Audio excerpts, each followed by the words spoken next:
नमस्कार। आज हम पढ़ेंगे कक्षा 6 की इकाई 5 की बीजगणितीय अवधारणा। इस पर आज हम चर्चा करेंगे। बीजगणितीय अवधारणा पे चर्चा करने के लिए हमने 4 पॉइंट बना रखे हैं। चारों पॉइंट कौन कौन से हैं? संख्याओं को दर्शाने के लिए अक्षरों की आवश्यकता एवं प्रयोग। सबसे पहला पॉइंट यही है कि इसका प्रयोग कहाँ पे कैसे होता है, क्या इसका लाभ होता है, कैसे इसको हम कर सकते हैं। दूसरा पॉइंट क्या है? संख्याओं और अक्षर संख्याओं की मूल संक्रियाएं। तीसरा क्या है? अक्षर संख्याओं की घात।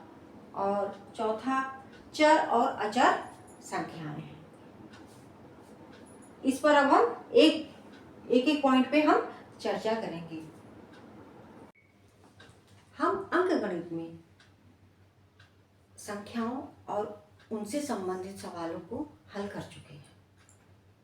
हम अपने दैनिक जीवन में अधिक समस्याओं को हल करने के लिए संख्याओं का प्रयोग करके देख चुके हैं और वो ही करते चले आ रहे हैं।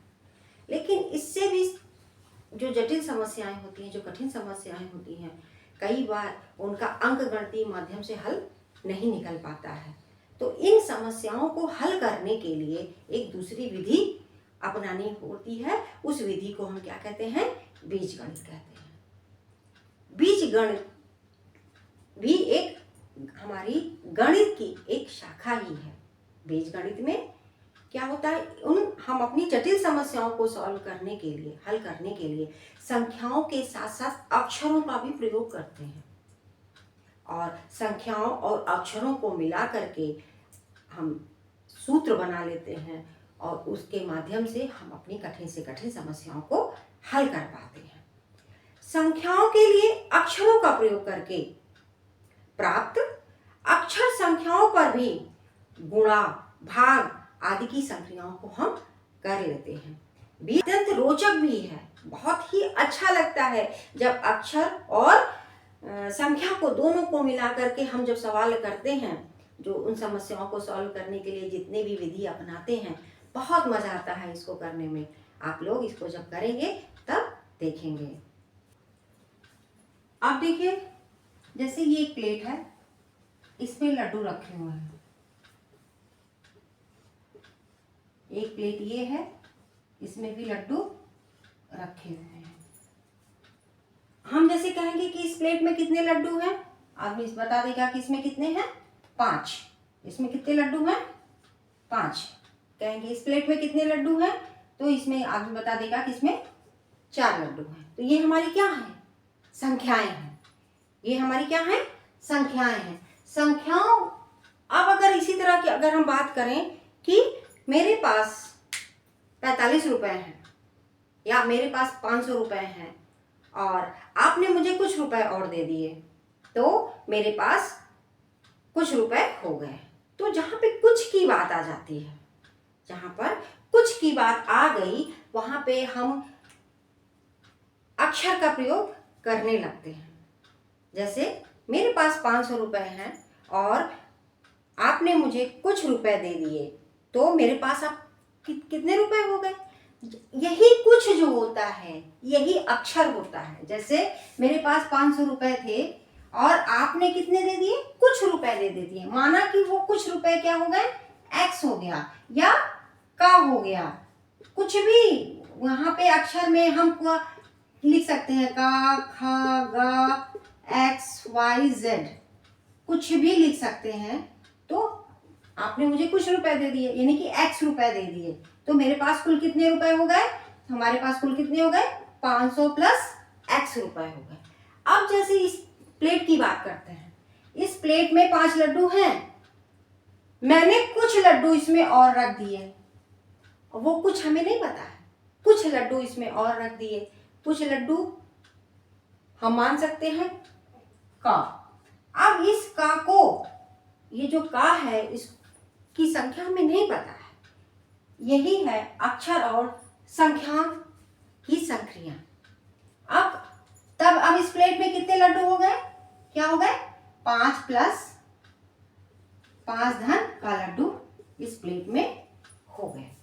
इसी तरह से हम संख्याओं को, जैसे अब हम, ये है एक संख्या आई है लेकिन हमें पता नहीं है वो कितनी संख्या है, उस संख्या की जगह पे मैंने क्या लिख दिया, अक्षर लिख दिया। इसी तरह से बीजगणित में हम संख्याओं की जगह अक्षर का प्रयोग करते हैं। अब हम अभ्यास 5 ए के कुछ सवालों को सॉल्व करेंगे, जिसमें से पहला सवाल ये है, शिक्षक प्रत्येक शिक्षार्थी को 3 पेंसिल देते हैं। यदि कक्षा में शिक्षार्थियों की कुल संख्या x हो तो बताइए कि शिक्षक शिक्षार्थियों को कुल कितनी पेंसिलें देते हैं। अब यहाँ पर देखिए x आ गया, x जिसकी बात अभी हम कर रहे थे, क्या था, 3 पेंसिल एक छात्र को देता है। एक शिक्षार्थी को कितनी पेंसिल देते हैं, 3 पेंसिल देते हैं। और उस कक्षा में कुल x शिक्षार्थी हैं तो शिक्षक ने कितनी पेंसिलें दी, ये हमें निकालना है।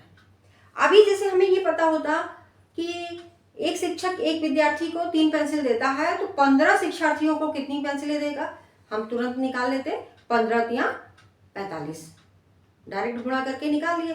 लेकिन हमें ये नहीं पता है अभी कि कितने शिक्षार्थी एक कक्षा में हैं, तो इसको सॉल्व करने के लिए क्या, एकदम उसी तरीके से जहाँ पे छात्रों की संख्या, शिक्षार्थियों की संख्या लिखनी होती है, वहां पे हम क्या लिख देंगे, x लिख देंगे। तो माना कि शिक्षार्थियों की कुल संख्या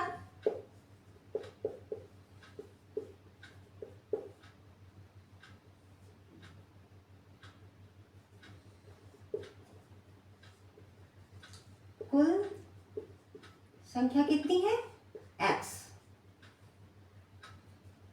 कितनी है, x, और एक शिक्षार्थी को पेंसिल दी जाती है, कितनी, 3।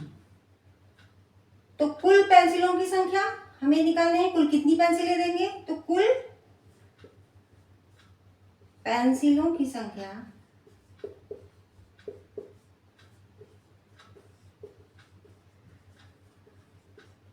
क्या हो जाएगा, x गुणे 3 या 3x भी लिख सकते हैं। तो यही हमारा क्या हो जाएगा, आंसर हो जाएगा।